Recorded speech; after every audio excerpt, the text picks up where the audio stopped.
Hello, trumpet players. This is Mrs. Geist, and this is video number 3. I'm going to review some stuff kind of fast, and then I'm going to slow down on all the new stuff that you need to know. So opening the case on the floor, and please, I'm going to tell you each time, I really do want a name tag on your case. Pretty please, pretty please. And then you're going to start with your mouthpiece.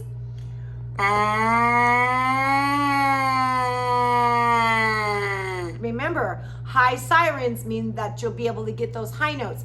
And for brass players, you just have to keep practicing long tones. Those of you who practice have realized that the more you practice, those high notes come out very easily, okay?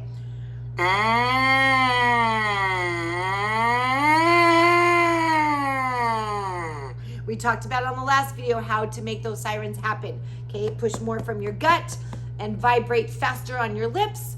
Tighten up your bunny muscles a little bit and get those sirens going. Now, remember, a couple of us, I still have to remind you guys, holding the trumpet, I'm very picky with that, okay? We want good habits. And so good habits means your left hand holds the trumpet. So just a quick review. Most of you can do it already. That thumb goes through their left thumb. Your ring finger goes through the ring. Your pinky, I don't really care what you do with it. You can hold it underneath or hold it on top, whatever you want to do. I'm not picky with the pinky. So then some of you are having trouble still. You have to wrap your first and second fingers around the valves right there. Wrap it around. So you've got control of that trumpet with your left hand, okay? I talked a little bit about in class, actually a lot, when we put our mouthpiece in, and the videos too, we put our mouthpiece in and twist it, okay? Then we take our right hand thumb. Very picky with that, as you guys noticed in class. And I put my thumb or my pinky on the top. I drop my elbow and my arm, my hand is like a C. I'm throwing a baseball, okay? I don't want to see a collapsed wrist. I want to see you hold your wrist up high, elbow down, pinky on the top.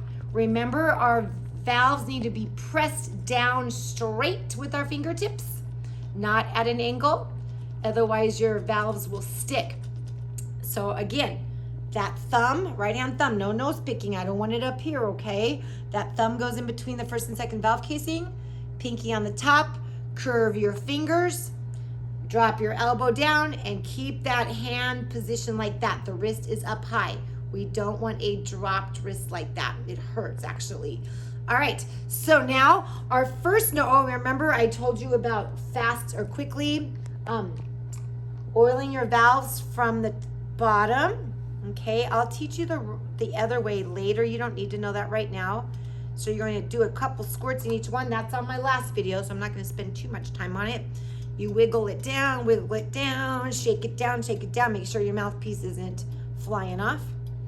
And then your valves should be working pretty well, okay? Now, really important, a few of us have already figured this out. You have your 3 valves on the top. Your valves unscrew. Please don't unscrew them the whole way. Okay, by accident, they'll come unscrewed if you're kind of playing with it, but we want your valves to be tight. If any of them are loosened up, and they're turning, you will not get a sound out. And you'll say, Miss Geist, what's wrong? Is there something stuck in my trumpet? All right, it's because these valves are not tightened down, super important. So you have those 3 to be tightened down. Double check that before you come up to me. Then you've got these at the bottom that unscrew also. We will talk in our next video how to oil the valves properly. But right now, really important to make sure that all of those valve tops are screwed down. So you have 6 of them total. 1, 2, 3, and then the bottom. 4, 5, 6. They have to be tightened down. Some of you already noticed that, okay? Now, I'm holding the trumpet right. I would love for the higher note to come out, okay?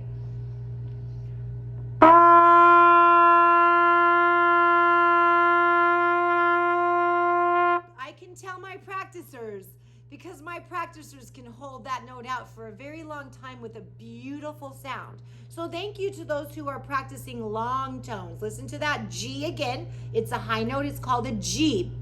Big breath. Now,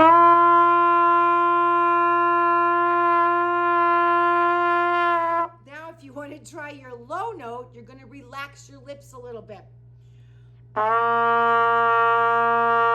Then your buzz is looser. Okay, you're more opened up. Okay, you're relaxing warm air. Now I have some spit in my trumpet. We talked about that on the last video. There's a spit valve here. There's actually 2 of them. On my last video, I told you we don't buzz. We don't want to make sound while we're playing in band class or somebody else is playing. We want to be quiet, especially during concerts. So you blow out the spit. So listen to that high note again, high G.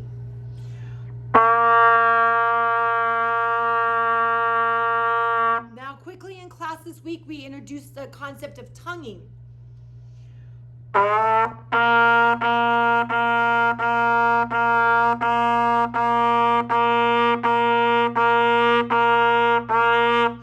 all I want you to think about is keeping your airstream moving and going ta, ta, ta, ta, ta, ta, ta. And I don't want to talk too much about it because most of you will get it naturally. Now I'm going to try the low C. Now I'm going to try the high G. The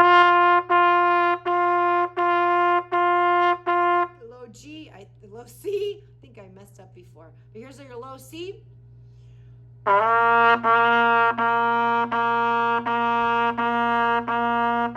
High G, I'm just putting more air through it and a little bit more firm with my lips.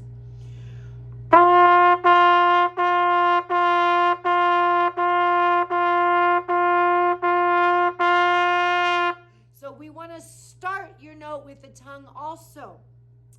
2, okay? 2, listen. Whoopsie.